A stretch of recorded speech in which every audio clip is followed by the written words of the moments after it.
welcome to another Hummingbird Altars video. It's the first one in 2 years? First one in 2 years. All right, let's do it. This is going to be how to make blood happen in your altars.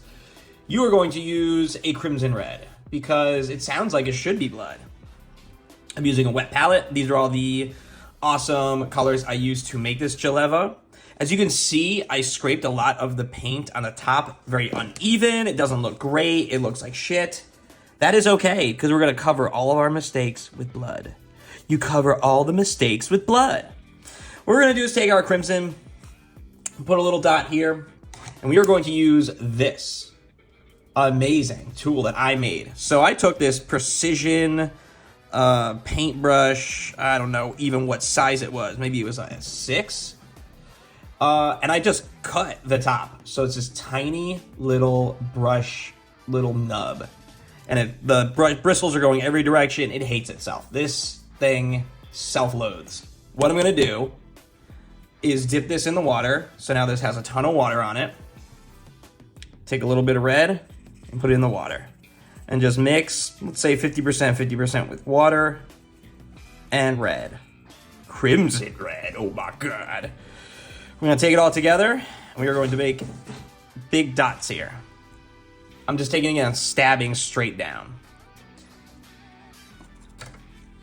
These are going to be like our dry puddles. I'm going to get this really dry, just kind of make a couple of them a little bigger, like that. And we're just going to let those dry and do whatever the heck they want. They are 50% water, so they're going to make strange looking dots inside of the surface tension that we made. Now I'm going to take my smallest brush that I use, which is, what am I using right now as my smallest brush? A 3/0 by Golden Maple. I got these on Amazon, I believe, and I love them. They have this little like triangle holder for your hand. Makes it feel nice and ergonomic. So we're going to take a little bit of black and a little bit of red. We're going to do a little bit more red than black. A lot more red than black. This is going to have a really dark red. We are not going to dip this in any water.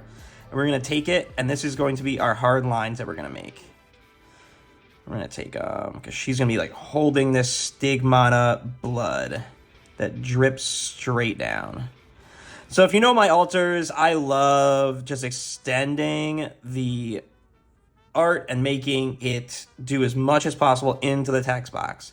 I think that looks really cool. If you look at it from far away, you can like really tell what's happening. So like if you're playing at your LGS and you're playing Jaleva as your commander, people are going to see from far away that this is an altered art. It's got the art that everyone knows, the original art, but then also has a lot of extra, which is really cool. All right. These drops are done. She is spilling her blood.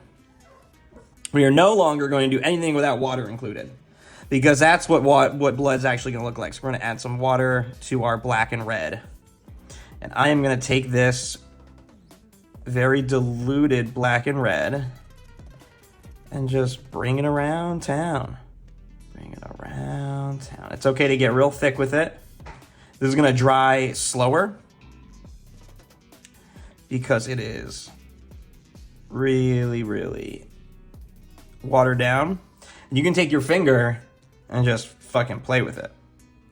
Because I'm not a big horror fan, but I listen to a couple true crime podcasts, and there's like blood smears. And that's kind of what we're going with right now. So we're going to make it as smeary and as messy as possible. Now those drops that you made before, you can kind of mess them a little bit. I'm going to mess with 1 or 2 of them and get it really, really good. Like, oh my God, a vampire is here. Now there's blood and guts everywhere. I'm continuing to make like another pile of even more watered down. So you have kind of my watered down black and red, my even more watered down black and red, my just regular red, and then my watered down just regular red. And you just continue to kind of play with this. I'm still using that same 3/0. You know, I'm going to switch to this liner. I got this really, really thick liner. I think it's a 000 liner. And to be honest, it's just really cheap. So I can kind of mess with it. If you get it really, really wet, soaking a lot of water, because liners hold a lot of ink or water or paint, and you just kind of slowly move it around. You can get a really uniformed amount on there. So what I'm always thinking about are all of the things we put down are drying. Everything's continually drying as you're messing around. So you take a wet, small nub, and you just kind of put a little bit of pressure in there, and you can move that semi-dry, coagulated blood around. So as you're pushing it around, it'll kind of have the big platelets in there that you think about, like what blood would be doing. And you're pushing that around and making it look like a vampire was here just like making a mess of everything. My cats are fighting in the background. I don't know if this audio is getting picked up. It's quite enjoyable. So one of the little circles I made, remember those dots that I made? I just pushed a little bit, and you can see that it has a dried edge around it, which I think looks really cool. It looks very blood-like. So we're gonna put some more water into our black and red. I'm gonna smack it on there a little bit. I'm gonna let that, put some more water. There we go. So this is extremely watered down black and red. I'm gonna splash it around a little bit, but that gives us our main area. What I always think whenever people are playing altered Magic cards is this is a commander they've been playing forever, you know, and they finally want to spend. My cards start at $70. They want to spend the money to finally make their pet deck look really badass. You know, it's like the deck they're gonna work on forever. They're gonna have forever. When a new set comes out, they're gonna think of this.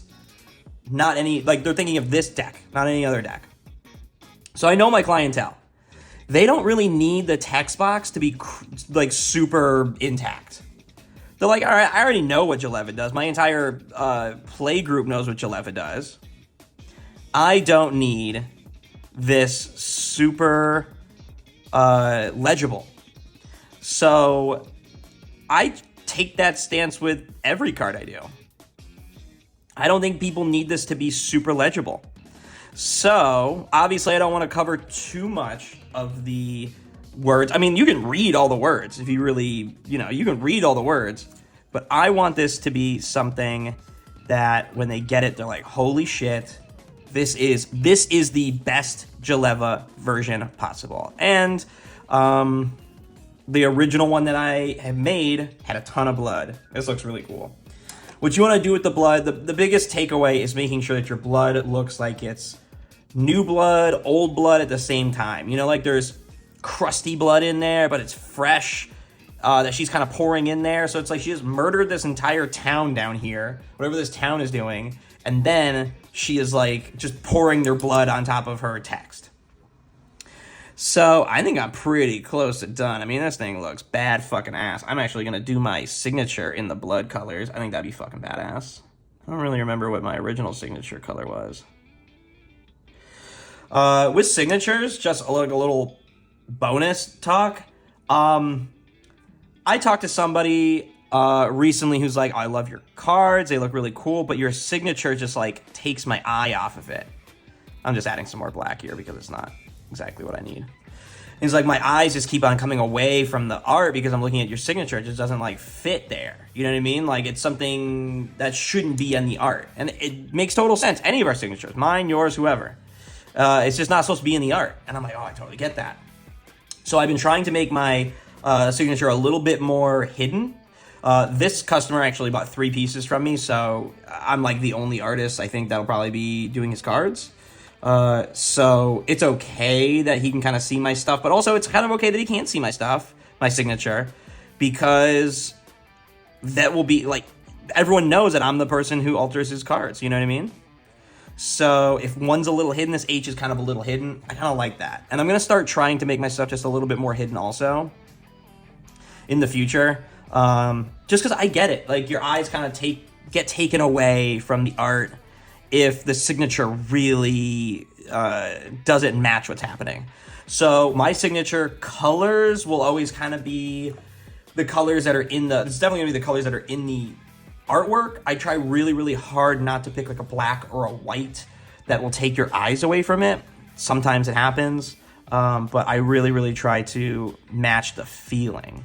And I mean, this Shaleva's blood is kind of just, that's the feeling, is her awesome blood splatter. I hope that you learned a lot from what I've been using to make this blood splatter. It's a lot of crimson, red, a lot of black, and then a lot of time. You use some parts were kind of sitting there for a while and they make these like hardened edges. Some of these things were just like brand new. I pressed them onto the card and then messed around with it until it dried in a really interesting way. What's cool about using a lot of water is that you can see through it once it's dry, and you can get the information out of the text a lot easier. All right, I'm gonna leave it there. I think this looks really cool. It's just got a little bit of everything. When it's too like candy red, kind of burst that bubble and throw some red black in there. The candy red is kind of for a background, and then the black red is going to be what really brings you in. See, like there was a big like bubble of watered down red, and I just popped it with my paintbrush, and it just has this really cool dried blood splatter all over the place. If you're using a wet palette and you're using Arteza or Golden Heavy, all of your things are going to be nice and thin anyway, so you can kind of leave it a little chunky as it's drying, and it should just come down off the drying and look very seamless, flawless to the card. What's really cool about doing these blood splatters, also, I know I said I'm already gone, but if you kind of fuck up, I'm really bad at this right side. This right side rocker here, I'm not very good at. I can admit my faults, but you can just hide it with some blood. Look at that. Oh, just a little blood? You just throw some blood in there and it just looks better. Oh, look at the blood, makes it look better. Bam. Now no one knows that this is literally my Achilles heels making this nice and straight. No one knows now, because I just put some blood in there. I just put some blood. I wish all the magic cards had fucking blood I can just throw in there. Thank you so much for watching. I'm happy to be back making these videos. There's not gonna be a amount that I make every week. I'm not a YouTube creator. I just like making these for people who wanna watch them, take 15 minutes out of your time, and learn how to do the things that I think make altars better than secret layers. They make altars better than foils. I think altars better than everything. I mean, I'm a big sign card collection. I think altars look better than that too. So get the original art that everyone knows, everyone loves, everyone fell in love with, and then make it fucking cool. And that's what I did with this Shaleva. See ya.